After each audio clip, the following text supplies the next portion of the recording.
This is a cab driver's story. When I arrived at 2:30 in the morning, the building was dark except for a single light in a ground floor window. Seeing this, many drivers would honk once or twice, wait a minute, and then drive away. But I'd seen too many people who depended on taxis as their only means of transportation.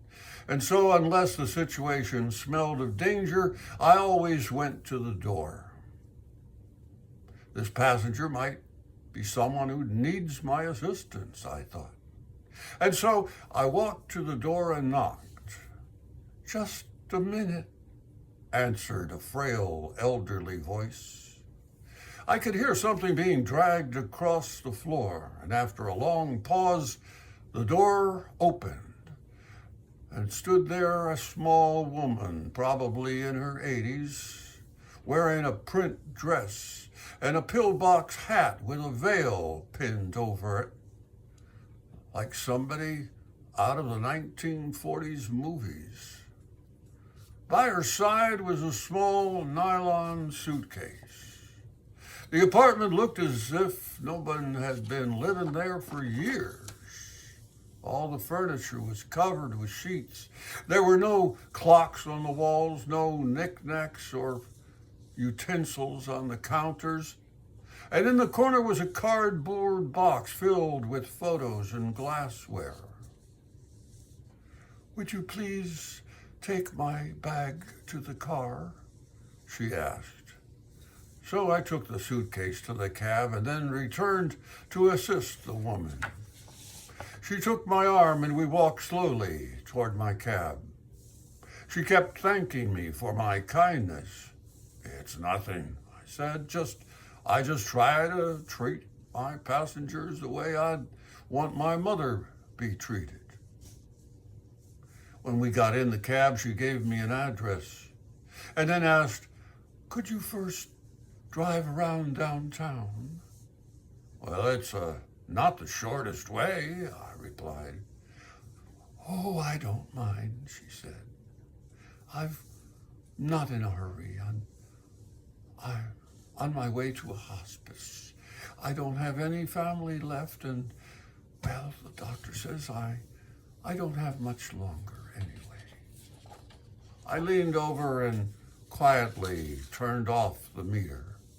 And for the next 2 hours, we drove through the city. She showed me the building where she had once worked as an elevator operator, and the neighborhood where she and her husband had lived when they were newlyweds. She had me pull up in front of a furniture warehouse that had once been a ballroom where she had gone dancing as a girl. Sometimes she asked me to slow down in front of a particular building or corner and just sat staring into the darkness, saying nothing. As the first hint of sun was creasing the horizon, she suddenly said, "I'm tired. Let's go now." And so we drove in silence to the address that she'd given me. It was a low building with a driveway that passed under a portico. 2 orderlies came out to the cab as soon as we pulled up. They were polite and solicitous. They'd been expecting her. I took her small suitcase to the door. She was already there, sitting in a wheelchair. "How much do I owe you?" she asked as she reached into her purse. Nothing," I said. "But you have to make a living." There are other passengers," I responded. And then, almost without thinking, I leaned down and gave her a hug. She held on to me tightly. "You have given an old woman a little moment of joy," she said. "Thank you."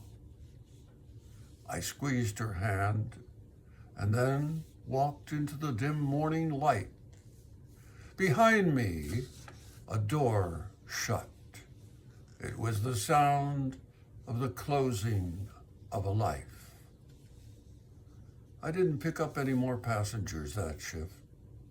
I drove around lost in thought, wondering, what if that woman had gotten an angry driver or one who was impatient to end his shift? Or what if I had pulled up, honked once, and then driven away? The cab driver ended his narrative by saying, I don't think I've done anything more important in my whole life. People may not remember exactly what you did or what you said, but they will always remember how you made them feel. September 8th is National Grandparents' Day. If yours are still alive, how lucky you are. Until next month, I'm Larry Johnson. Stay well